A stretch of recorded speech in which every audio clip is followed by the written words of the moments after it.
एक हलचल भरी एनिमेटेड कक्षा में मिस क्विल, एक चश्माधारी उल्लू शिक्षिका जो नाटकीय अंदाज की शौकीन थी, अपने शरारती छात्र बेनी द बनी को भिन्न फ्रैक्शंस सिखाने की कोशिश कर रही थी। बेनी, जिसके लटकते कान और शरारत भरी मुस्कान थी, गाजर की ड्राइंग बनाने में ज्यादा व्यस्त था।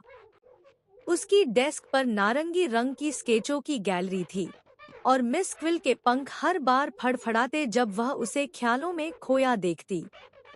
बेनी, मिस क्विल ने चिल्लाकर कहा। उनकी चश्मा उनकी चोंच पर सरक गया। अगर मेरे पास एक सेब का पाई है और मैं तुम्हें आधा दूं, तो तुम्हें क्या मिलेगा? बेनी, एक काल्पनिक गाजर चबाते हुए, मुस्कुराया और बोला। पेट दर्द। कक्षा हंसी से गूंज उठी और बच्चों के डेस्क के चारों ओर एनिमेटेड चमक बिखर गई। मिस क्विल के पंख फड़फड़ाए और कागज हवा में कॉन्फेटी की तरह उड़ने लगे। नहीं, बेनी, तुम्हें आधा पाई मिलेगा, उन्होंने चॉकबोर्ड पर पाई बनाते हुए जोर से कहा। भिन्न को मजेदार बनाने के लिए मिस क्विल ने अपने पंख के एक इशारे से एक जादुई पिज्जा बनाया।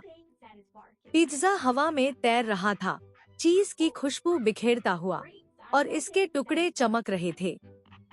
बेनी, अगर इस पिज्जा में 8 टुकड़े हैं और तुम 2 खा लेते हो, तो कितना भिन्न बचेगा? बेनी की आंखें चमकीं, उसकी नाक चीज की खुशबू से फड़क रही थी। ओह, जो हिस्सा मेरे पेट में नहीं गया, उसने कहा, अपनी डेस्क पर उछलते हुए, नकली पिज्जा खाने का नाटक करते हुए। कक्षा ठहाकों से गूंज उठी और पिज्जा हवा में घूमकर बेनी के चंचल काटने से बच गया। मिस क्विल, अब खुद हंसते हुए, ने खेल बढ़ाया। उन्होंने कक्षा को एक विशाल एनिमेटेड रसोई में बदल दिया, जहां भिन्न जीवंत हो उठे। बात करने वाले कपकेक खुद को आधे में बांट रहे थे और एक हंसती हुई ब्रेड अपने आप चौथाई टुकड़ों में कट रही थी। बेनी, अब पूरी तरह उत्साहित, इधर-उधर उछलते हुए चिल्लाया, मुझे समझ आया। 8 में से 2 यानी एक चौथाई गया। मिस क्विल मुस्कुराई, उनके पंख गर्व से फूल गए। जैसे ही घंटी बजी, बेनी ने कपकेक्स के साथ हाई फाइव किया और मिस क्विल की ओर आंख मारी। आप सबसे कूल हैं, मिस क्यू, उसने कहा। मिस क्विल ने अपनी चश्मा ठीक करते हुए हंसी। और तुम अब भिन्न के दीवाने हो, बेनी।